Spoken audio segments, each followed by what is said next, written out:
joue un type comme ça? C'est-à-dire que je pense qu'on a chacun en nous des zones de violence inexplorées, heureusement, sans doute, mais lui, elles ne sont pas inexplorées puisqu'elles sortent. Donc je me dis, où est-ce qu'on va chercher ça pour que ce soit absolument crédible et qu'on ne fasse pas un numéro d'acteur ou voilà, se mettre à hurler mais je me dis, on va chercher ça où? Donc comment faire pour que ce soit extrêmement sous-tendu par une chose qui est de l'ordre de l'intime, quoi. On me dit, comment on en arrive à battre sa femme? Tu veux pas me quitter? Tu peux pas me quitter! Tu peux pas me quitter! Tu peux pas!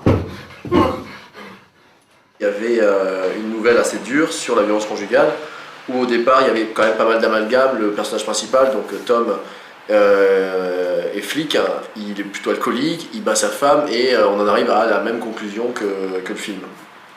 Moi ce qui m'intéressait c'est justement la progression et la conclusion, et donc j'en ai parlé à Lionel, on a discuté, et je lui ai proposé d'adapter avec ce personnage fictif de Marie, ce fantôme qui va se déplacer dans sa propre vie pour revivre tous les cycles en fait depuis le premier acte de violence dont parlait Thomas, cette espèce d'acte je dirais chaotique, aléatoire, qui fait que toute leur vie va se trouver bouleversée, alors que c'était finalement presque qu'un hasard, qu'il n'y avait pas grand chose qui les prédisposait, on va dire, au départ à arriver jusque-là. Et puis on a un enchaînement avec des cycles de vraie violence très très durs, puis des cycles beaucoup plus doux, de lune de miel, et puis on recommence dans la violence avec un principe d'enfermement progressif qui fait que ça soit avéré conscient ou plus pervers inconscient, il y a un jeu qui progressivement isole la femme, qui se retrouve à quitter son cercle social, sa famille, ses amis, à vivre que pour son mari, à quitter son travail, à subir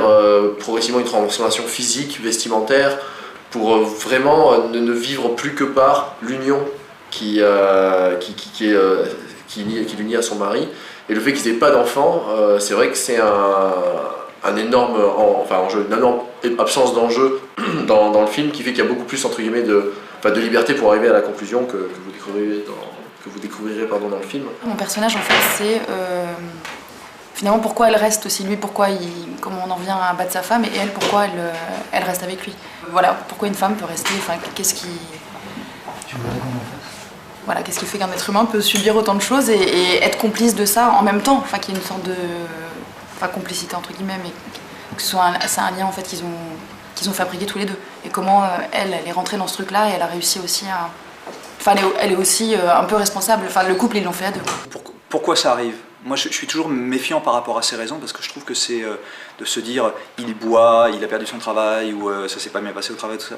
Je trouve que c'est toujours délicat d'identifier ou de nommer les choses et de dire voilà, c'est pour telle raison. Le but c'était de se reconcentrer sur la notion de violence conjugale et de ne pas faire d'amalgame, pour pas dire attention c'est les pauvres qui sont violents, attention c'est les flics qui sont violents, attention c'est les alcooliques qui sont violents. On voulait se concentrer sur une relation de violence au sein d'un couple, sans donner des raisons qui seraient des raisons sociales, et montrer que finalement ce genre de relation peut arriver à presque n'importe qui. Et je pense d'ailleurs, je ne suis pas pro des statistiques, mais il y a de la violence conjugale dans toute l'échelle sociale, dans tous les revenus, dans tous les types de ménages en fait.